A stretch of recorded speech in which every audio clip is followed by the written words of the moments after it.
Okay, so this is our second example for graphing the inverse of a function, finding it, and graphing both the function and its inverse.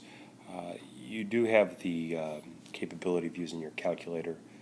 There would be a calculator video probably prior or after this one embedded in our in Haiku, just so you can kind of see what you could do on the calculator.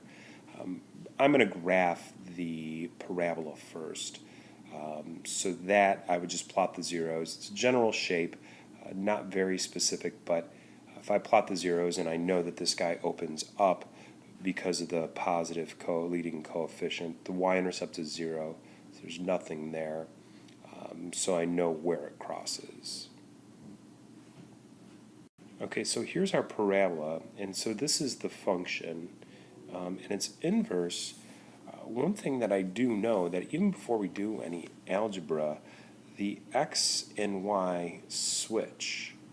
So if the x and y switch, that means the point 0, 0, well, they're the same, but that would turn into 0, 0. So I can plot that point, right? It's going to be the same point. And then 2, 0, the x and y switch. So this guy right here is my function. And then this guy right here are points on my inverse function. A little apostrophe in there.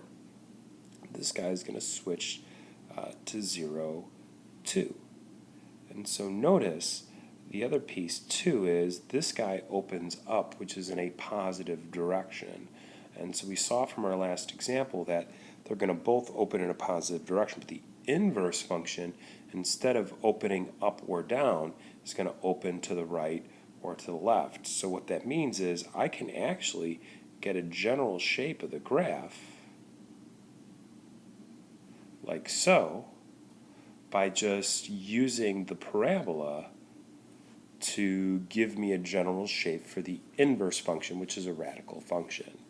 Okay, and this is all done without a calculator, knowing a couple points and identifying that, hey, inverse functions, the x and y values switch. So now what I'm going to do here is I'm going to go ahead and I'm going to actually find the inverse. Now, the easiest way to do this is by noticing a few things.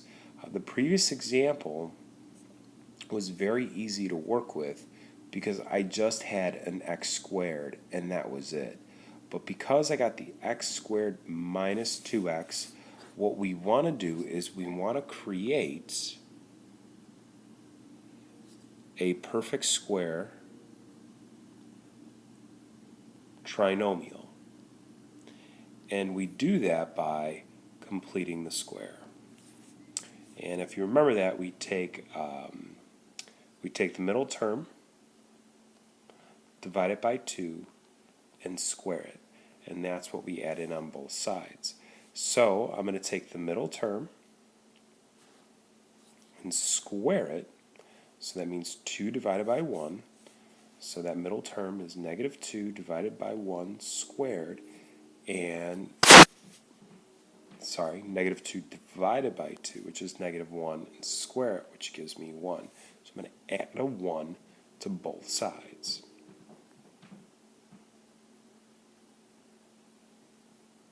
And what this allows me to do is it allows me to factor something and it creates two of the same terms.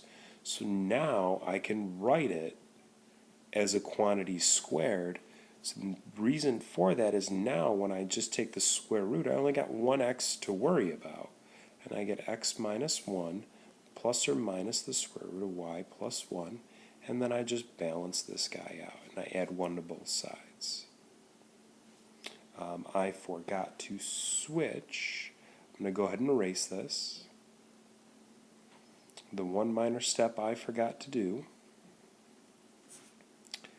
is I forgot, and I could have done this at the last step, but this is what I'm generally doing in all my videos, so I want to keep it consistent. I forgot to switch the x and the y, so I did it at this step. So please don't forget to switch the x and y. So now I have plus or minus the square root of x plus 1 is equal to y minus 1, and I add the 1 to both sides, and I get y is equal to 1 plus or minus the square root of x plus 1. Okay, so we went ahead and we graphed it. You can use your calculator and plug this in. There'll be a subsequent video where it kind of walks through that process, basically just plugging one of these guys in. So I'll use this example to do that. And then solve. Now with these new ones, we got to complete the square. And I'll talk about what to look for, whether to complete the square or not complete the square. And I'll do that in future videos.